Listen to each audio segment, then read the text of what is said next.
Terima kasih Yang Berhormat Menteri di atas penjelasan tadi. Saya fikir tujuannya tidak lain dan tidak bukan untuk meningkatkan keberkesanan urusan-urusan yang berkaitan dengan pembangunan dan keuangan. Cuma apa yang saya ingin tanya ialah sudah setahun kerajaan ini ditubuhkan, tapi nampaknya di kalangan rakyat malahan penganalisis ekonomi pun masih belum yakin tentang proses pemulihan ekonomi negara setakat ini, malahan ada yang mengatakan gagal. Jadi satu daripada sebabnya ialah jawatan Menteri Keuangan itu yang disandang oleh Perdana Menteri. Di sini pun pernah disuarakan supaya diasingkan. Jadi saya nak tanya Yang Berhormat Menteri, bersetuju tak? Sudah sampai masanya supaya Amat Berhormat Perdana Menteri melantik seorang Menteri Keuangan sepenuh masa. Mungkin Yang Berhormat dilantik sebagai Menteri Keuangan. Terima kasih Pak Goh. Puan Yang di-Pertua, saya tak nampak macam mana soalan tambahan itu berkaitan dengan soalan asal. Soalan asal tanya bidang kuasa projek DE, tapi soalan tambahan ialah soalan politik lah, tapi tak apa, saya boleh jawab. Saya tak bersetuju Yang Berhormat Pak Goh. Kerana kalau kita lihat kepada pemulihan ekonomi negara, kan, masalah yang sebelum ini ditinggalkan oleh pentadbiran-pentadbiran yang dahulu ialah masalah-masalah struktur. Masalah struktur ini termasuklah soal penglibatan aktiviti ekonomi kita di dalam aktiviti-aktiviti yang bernilai tinggi.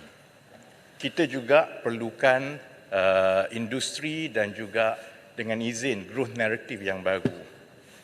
Kemudian kita juga ada masalah dari segi pasaran buruh kita. Bila kali terakhir kerajaan sebelum ini benar-benar menumpukan kepada reformasi pasaran buruh? Bila kali terakhir kita benar-benar berbincang mengenai gaji? Bila kali terakhir kita benar-benar berbincang mengenai bentuk-bentuk pekerjaan yang menawarkan gaji yang lebih tinggi?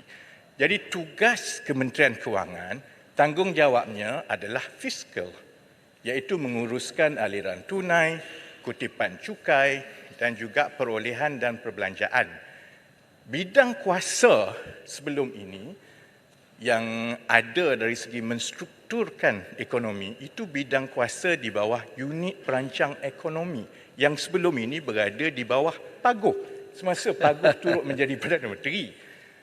Jadi kalau dikatakan bagaimana kita nak merungkai dan memulihkan ekonomi, ini bukan tugas kementerian atau Menteri Kewangan semata-mata. Ini tugas bersama semua jemaah menteri yang ada. Kerana bidang kuasa mengenai reformasi pasaran buruh adalah yang berkaitan dengan Kementerian Ekonomi dan juga dengan Kementerian Sumber Manusia.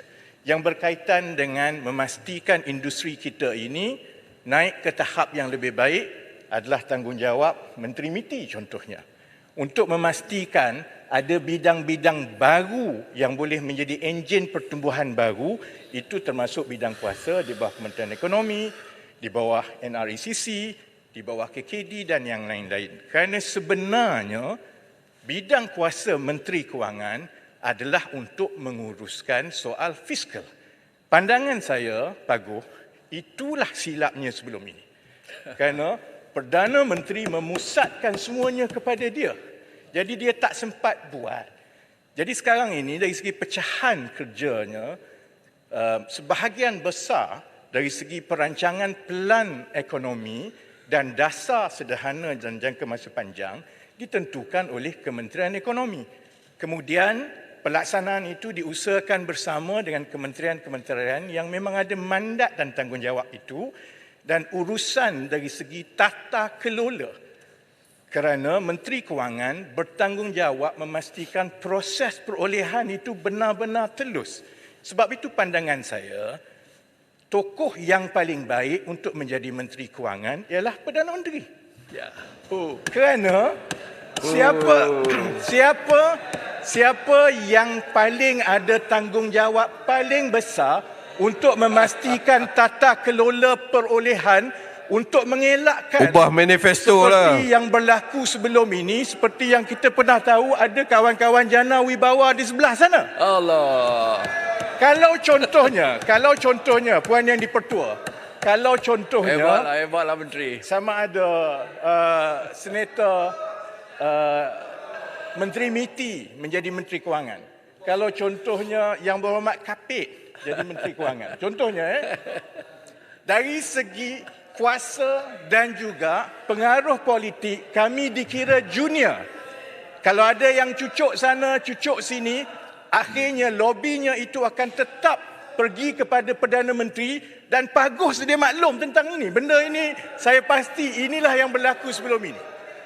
Jadi akhirnya apabila tugas untuk memulihkan ekonomi ini dari segi perancangan, pelaksanaan diagihkan kepada kementerian masing-masing dan dengarlah. Puan Yang di-Pertua dan rakyat tengok dia tanya soalan politik. Tak nak dengar. Bila kita bagi jawapan yang dia tak nak dengar kerana dia malu, dia buat bising. Jawapan panas Menteri. Baik, Mantap. Dan saya nak Contradict tutup yourself. begini Puan Yang di-Pertua. Saya nak tutup begini. Dekat mana Paguh yang kata ekonomi tidak pulih? Ya. Saya nak tanya balik kepada Paguh. Semasa Paguh dan Perikatan Nasional jadi kerajaan 33 bulan, pernahkah ada 3 suku berturut-turut yang ada pertumbuhan ekonomi dari satu suku ke satu suku? Pernah ada tak? Tak ada. Tak ada. Tak ada. Tak pernah ada. On record tak ada. Ini kali pertama sejak bertahun-tahun MOU yang banyak. kita menyaksikan bahawa pertumbuhan ekonomi negara dari satu suku ke satu suku berlaku dalam 3 suku berturut-turut yang tak pernah berlaku. Kemiskinan paling rendah, kenaikan gaji lebih tinggi daripada sebelum ini, pertumbuhan ekonomi, momentum baik, inflasi paling rendah. Jadi dekat bahagian mana Paguh yang kata bahawa rakyat tidak ada keyakinan, sedangkan kita lihat sedikit demi sedikit keyakinan itu telah pulih, termasuklah juga dengan kemasukan pelaburan-pelaburan. Kalau Paguh dan Perikatan Nasional tak yakin, tak apa. Tapi jangan salah gunakan dan menunggang nama rakyat dan pelabur-pelabur lain. Terima kasih. Mantap Menteri.